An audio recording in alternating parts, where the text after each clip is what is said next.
দুজনমান মোৰ প্ৰিয় বন্ধুৱে কিছু প্ৰশ্ন কৰিছিল যে আমি কিয় সাংসাৰিকভাৱে সুখী হ'ব পৰা নাই, আমাৰ ঘৰত সুখ শান্তি কিয় বিৰাজ কৰা নাই, আৰু আমাৰ ঘৰখনত যি স্বাভাৱিক উন্নতি, স্বাভাৱিক জীৱন আমি কিয় লাভ কৰা নাই, জীৱনটো আমাৰ কিয় বিশৃংখল হৈ পৰিছে। মই তেওঁলোকক এই প্ৰশ্নৰ উত্তৰ হিচাপে তেওঁলোকক কিছু প্ৰশ্ন কৰিছিলো। মই সুধিছিলো যে আপোনাৰ দেউতাই ধৰ্মক বিশ্বাস কৰিছিল নে? আপোনাৰ দেউতাই বা আপোনাৰ পূৰ্বজে ধৰ্মীয়মূলক কাম কৰিছিল নে? নিজৰ সংস্কৃতি ৰক্ষা কাৰণে কাম কাজ কৰিছিল নে? আৰু নিজৰ অস্তিত্ব, নিজৰ সমাজখন সুশৃংখলভাৱে চলি ৰাখিবৰ কাৰণে তেওঁলোকে কিমান কাম কৰিছিল? তেওঁলোকে মোক প্ৰশ্নৰ উত্তৰ হিচাপে দিছিল, হয়, আমি মোৰ পিতৃয়ে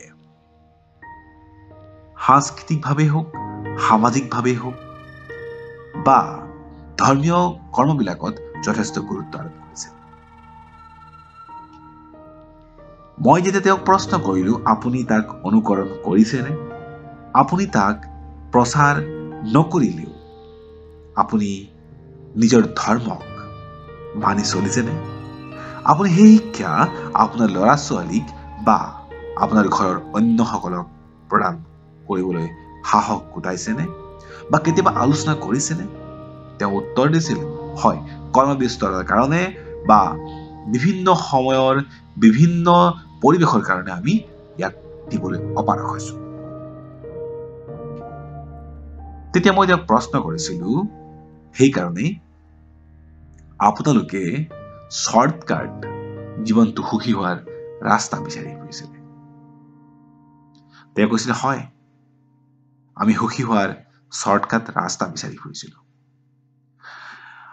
মই তেওঁলোকক কৈছিলো যে যদি আপুনি আপোনাৰ পূৰ্বজে কৰা কামখিনিকে আপুনি কৰে, নিষ্ঠা সহকাৰে কৰে, পূৰ্বজে কৰা কামখিনিক যদি আপুনি পৰিপাটিকৈ কৰে, কিন্তু ইয়াৰ অৰ্থ এইটো নহয় যে আপুনি আধুনিকতাক বা বৰ্তমান সময়ৰ যি পৰিৱৰ্তন, সমাজৰ যি বিভিন্ন চাইণ্টিফিকেলি যি ডেভেলপমেণ্ট, তাক যদি আপুনি একচেপ্ট নকৰাকৈ থাকে তেতিয়াও নহব। কিন্তু আপোনাৰ যি ধৰ্মীয় অনুকৰণ, আপোনাৰ যি পৰম্পৰা, আপোনাৰ যি সংস্কৃতি, তাক যদি আপুনি জীয়াই নাৰাখে, আপোনাৰ যদি ধৰি নাৰাখে, তেতিয়াহ'লে আপুনি কোনো জ্যোতিষী, কোনো ধৰ্মগুৰু বা কোনো বিজ্ঞানৰ ওচৰত গৈ লাভ নহব, আৰু আপুনি জীৱনটোত সুখী হ'ব নোৱাৰিব। যদি আপুনি সুখী হ'ব বিচাৰিছে, তেতিয়াহ'লে আপোনাৰ পূৰ্বজসকলে যি আপোনালোকৰ কাৰণে, আপোনালোকৰ সমাজখনৰ কাৰণে যি কৰি থৈ গ'ল, তাক অনুকৰণ কৰক, তাক সন্মান জনাওক, আৰু নিজৰ জাতি, নিজৰ অস্তিত্ব, নিজৰ ধৰ্ম, নিজৰ পৰম্পৰাক ধৰি ৰাখিবলৈ অলপো কুণ্ঠাবোধ নকৰিব।